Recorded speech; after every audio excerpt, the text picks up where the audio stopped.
누가복음 1장의 39절부터 56절입니다.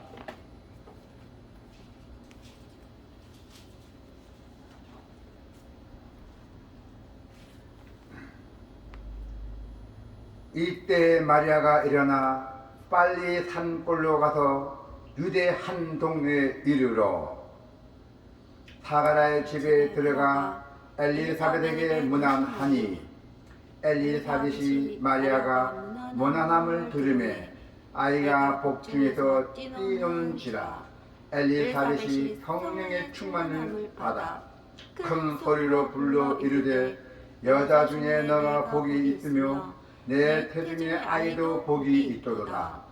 내 주의 어머니가 내게 나오니 이 어찌된 일인가.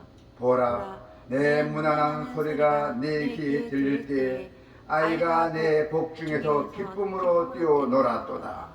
주께서 하신 말씀이 반드시 이루어지리라고 믿은 그 여자에게 복이 있도다.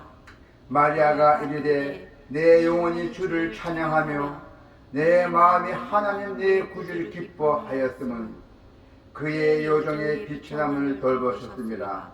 보라, 이제 후로는 만세의 나를 복이 있다 일컬이로다. 능하신 이가 큰 일을 내게 행하셨으니 그 이름이 거룩하시며 국물나심이 두루하는 자에게 대대로 이르는도다. 그의 팔로 힘을 보이사 마음의 생각이 교만한 자를 흩으셨고 권세 있는 자를 그 위에서 내리쳤으며 비천한 자를 높이셨고 줄이는 자를 좋은 곳으로 배불리셨으며 부자는 빈손으로 보내셨도다. 그 종 이스라엘을 도우사 궁일이 여기시고 기억하시되 우리 조상에게 말씀하신 것과 같이 아브람과 그 자손에게 영원히 하시리로다 하니라. 마리아가 석 달쯤 함께 있다가 집으로 돌아가니라. 아멘. 오늘 하나님의 말씀은 마리아가 성령의 감동을 받아서 마리아가 하나님께 찬양하는 모습입니다. 마리아는 가브리엘 천사로부터 자신에게 앞으로 일어날 일들을 아주 놀라운 소식을 들었어요. 그래서 그 놀라운 일에 그 대한 증거로 마리아는 자기의 친척인 엘리사벳의 집으로 갔어요. 그래서 엘리사벳이 늙은 나이에도 불구하고 하나님의 은혜로 아들을 임신했다는 사실도 알게 되었고, 또한 마리아는 엘리사벳에게 일어난 그 기적을 확인하고 또 이에서 방문했던 것입니다. 나이가 많아서 임신도 못하는 데다가 하나님 은혜로 엘리사벳이 임신됐다는 것이고, 또 마리아는 그 가브리엘 천사로부터 자신에게 일어난 놀란 일 기적을 받았다잖아요. 처녀가 잉태됐다잖아요. 얼마나 놀란 일입니까, 처녀가. 그래서 엘리사벳은 이제 마리아가 엘리사벳에게 집에 방문합니다. 자, 마리아가 사가랴의 집에 들어가서 엘리사벳을 만났어요. 만나서 인사를 드렸더니 엘리사벳이 마리아의 인사를 받을 때 그때 뱃속에 있는 아기가 뛰어놀았다고 했대요. 그때 엘리사벳은 성령으로 충만을 해서 자기도 모르게 큰 소리로 외쳤답니다. 어떻게 큰 소리를 외쳤냐면은 그 순간에 당신은 여인들 중에서 복을 많이 받았습니다. 당신은 여인들 중에서 복 받은 사람입니다. 그 수많은 여인들 중에서 하나님 택했다는 것이죠. 그리고 당신의 뱃속에 있는 아기도 함께 복을 받았다는 것이었어요. 자기도 모르게 그 말이 나왔던 것입니다. 엘리사벳이. 그리고 엘리사벳의 복중에서도 요한이 움직였어요. 엘리사벳 임신했다 했죠. 그리고 엘리사벳은 성령 안에서 마리아를 축복했어요. 엘리사벳이 성령 안에서 마리아를 축복했어요. 엘리사벳의 축복과 인사는 일반적이 아닙니다. 엘리사벳은 당시 결혼도 하지 않는 마리아를 축복하고 또 마리아의 태중에 있는 아이까지도 축복해 줬어요. 성령으로. 그래도 당신의 인사말이 4개 드릴 때, 마리아가 엘리사벳의 집에 방문했을 때, 엘리사벳이 인사를 했을 때, 그리고 이 엘리사벳이 내 귀에 들릴 때, 마리아가 인사할 때 내 귀에 들릴 때, 내 뱃속에 있는 아기가 기뻐하며 뛰어놀았다는 것입니다. 네. 그리고 엘리사벳이 마리아를 보고 뭘 했냐면, 내 주 어머니께서 내게 오시다니 이게 어찌된 일입니까? 하고 칭송했대요. 내 주, 주님의 어머니께서 자기인데 왔으니까 이게 어찌된 일이냐 깜짝 놀랐잖아요. 그래서 칭송하고 마리아를 내 주의 어머니라고 불렀어요. 43절에 보니까 내 주의 어머니가 내게 나오니 이게 어찌된 일입니까? 깜짝 놀랐던 것이에요. 그래서 엘리사벳은 마리아 보고 주의 어머니라고 불렀던 것이에요. 마리아가 누구예요? 예수의 어머니잖아요. 네. 그랬던 일입니다. 그래서 성령님이 말하게 하신 것이에요. 그래서 성령님은 하나님의 말씀을 가진 자에게는 꼭 이루어지리라고 그 믿음, 모든 것이 이루어지는 믿음, 마리아를 엘리사벳을 통해서 축복을 해 주셨던 것입니다. 모든 일은 하나님 직접 개입은 아니고 하나님이 누구를 통해서라도 그 사람들에 가서 어려운 일을 다 도와주시고 다 그렇게 합니다. 누구를 통해서 모르겠지만은 그때 그렇습니다. 우리도 그래요. 우리도 세상에 살면서 참 이상한 일이 많이 생겼어요. 그렇지만 성령을 받은 사람들은 누구를 통해서 그 자녀를 해결할 수 있게끔 해줍니다. 자, 그래서 이제 마리아는 엘리사벳을 방문하기 전에, 마리아가 엘리사벳의 집에 방문하기 전에 사람들 반응이 들어왔어요. 바깥에 나기가. 왜 들어왔을까? 처녀가 시집도 안 가고 처녀가 임신했다니까 그 얼마나 참 들어왔겠습니까? 남이 뭐라 하겠습니까? 참 힘들었어요. 그래도 그 마리아는 엘리사벳을 방문해야 되겠다. 그 기적을 봐야 되겠다. 과연 엘리사벳이 나이가 많은데 어떻게 임신했나 궁금했고, 또 마리아는 또 가브리엘 참사하는데 자기가 받은 그 음성이 너무 신기했고, 그래서 엘리사벳에 가서 여쭤보려고 갔던 것입니다. 자, 그래서 엘리사벳 집에 방문해서 만나고 방문해 보니 아주 놀라운 기적을 보았댔잖아요. 그리고 엘리사벳을 통해서 성령님께 축복과 위로를 받았어요. 자, 이처럼 우리 목사님들이나 또 우리 성도님들께서도 그래요. 우리는 항상 어떤 일을 하든 간에 우리가 성령님의 도우심을 우리가 힘을 입어서 살아가야 돼요. 말씀에 순종할 때마다, 하나님의 말씀에 그때 순종할 때마다 성령님은 아주 놀라운 은혜를 우리에게 베풀어 주십니다. 할렐루야. 그래서 예수님은 성령님을 뭐라고 불렀냐면 보혜사라고 부르셨어요. 성령님이 이루자이시며 또 우리를 도우신 분을 선포했던 것입니다. 보혜사로. 그래서 우리는 성령님의 역사로 하나님의 그 말씀을 확인할 수가 있었어요. 마치 마리아가 성령님의 그 놀라운 기적으로 큰 위로와 담담을 얻었던 듯 같이 그랬습니다.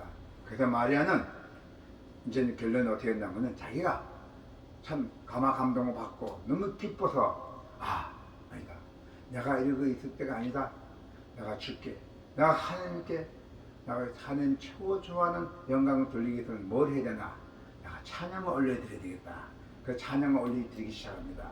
찬양에서 뭘 했냐면 첫 번째 찬양이 나의 영혼이 주를 찬양합니다. 나의 영혼이, 내 혼이 주를 찬양한다 했어요. 그렇게 찬양했습니다. 그래서 성령님께 큰 위로를 받았잖아요. 자, 여기 보면 46절에 보니까 나왔잖아요. 주께서 하신 말씀이 반드시, 46절에 마리아가 이르되 내 영혼이 주를 찬양하며 내 마음에 하나님 내 구주를 기뻐하였습니다 했어요. 그래서 성령님께서 큰 위로를 받은 마리아는 하나님께 감사와 찬양을 돌려드렸던 것입니다. 그리고 이 찬양은 내 개인의 감사로부터 시작해서 어디까지 퍼졌냐면요, 이스라엘 전 지역에 다 퍼졌고, 그리고 거기 감사로 변해서 찬양이 감사를 변해서 하나님께 감사하는 뜻으로 감사를 변해서 학대되고 막 퍼져나가고 있었어요. 즉 찬양이 복음으로 됐다는 거예요. 복음으로 전해졌던 것입니다. 그래서 마리아는 먼저 존귀하신 하나님께 뭐냐면 나 같은 여종 이 비천한 자신을 하나님께서 나를 이렇게 은혜롭게 해주시니까 얼마나 감사하겠어요. 나 같은 비천한 여종을. 네? 그래서 은혜롭게 해준 하나님께 또 감사할 때였어요. 그래서 이 감사는 연약하고 낮은 모든 자에게 은혜를 베푸시는 하나님의 역사에 감격하는 내용으로 발전하게 됩니다. 서서서 이제 복음 퍼지기 시작하죠. 발전하면서. 그리고 마리아는 이스라엘에 있는 그 은혜를 베풀어 주시는 이스라엘인에게, 이스라엘 백성들에게 은혜를 베풀어 주신 하나님을 더욱더 찬양하기 시작합니다. 마리아는 이제 하나님의 자신을 통해서 모든 행하실 일들을 믿었어요. 모든 것을 의심도 안 가고 믿었습니다. 믿었기에 하나님을 찬양을 할 수가 있겠죠. 믿지 못하면 하나님 찬양 못하잖아요. 순종이 있다는 얘기죠. 전에는 마리아에게는 감사할 만한 어떤 일들이 일어나지 않았어요.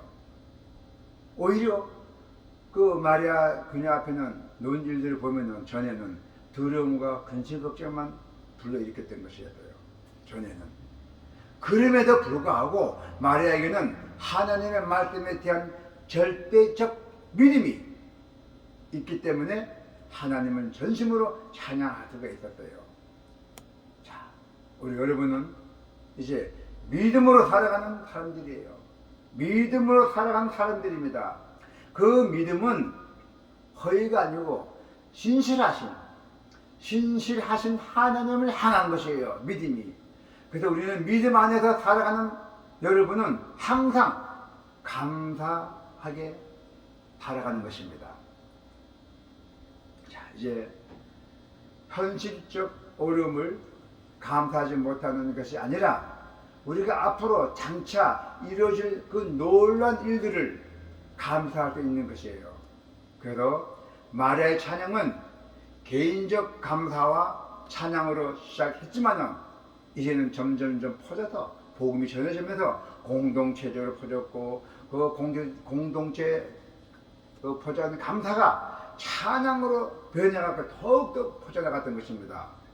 그래서 성도의 찬양 제목이 개인에게는 한정되어서 안 된다는 것입니다.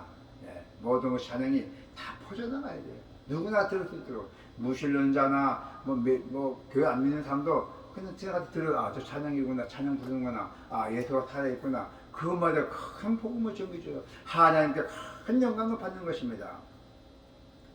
나를 구원하심에, 우리를 구원하심에 학대되어야 된다는 것이죠. 우리는 구원을 받았잖아요. 우리는 구원을 받은 사람들이에요. 네. 직분 받은 사람들은 다 구원을 받은 사람들이에요. 네. 천국은 이제 완전히 이제 갈 수 있는 그런 구원을 받았어요. 구원의 열차를 탔어요. 우리는 이제 언제 이제 우리가 구원의 열차를 타갖고 도착할지 모르려나 우리는 구원의 열차 타고 달리고 있는 중입니다. 예, 구원의 열차. 예. 그래서 저는 우리는 어떤 일이든 간에 개인적 감사 찬양은 그 구원받은 여러분들은 시야를 넓혀야 돼요. 강야에 나가야 돼요. 강야에 나가서 외쳐야 됩니다. 마리아는 엘리사벳을 방문해서 그곳에서 성령님의 그 놀라운 일호를 경험했고, 그리고 마리아는 하나님의 그 신실하심을 믿고 더욱더 믿었죠. 빈감하다가 더욱더 믿게 됐어요. 그래서 감사와 찬양을 올려드렸고, 앞으로 다시 오실 예수 그리스도 재림을 기다리면서 우리의 성도의 삶이 아주 예수를 위해서 신실하게 살아야 돼요. 다시 오실 예수 그리스도를 기다리며 성령님의 일호 속에서 감사와 찬양을 올려드리는 것이 여러분이나 저나 우리의 본문이에요. 본질이고 우리는 의무예요. 우리가 앞으로 하나님께 감사와 찬양을 올려드릴 수 있도록 우리 마음속에 가지면서 일상생활에 살아가는데 꼭 우리가 여러분 찬양, 하나님께 꼭 찬양 올려야 되겠다는 그런 마음을 가지고 일상생활에 사시기를 축원합니다.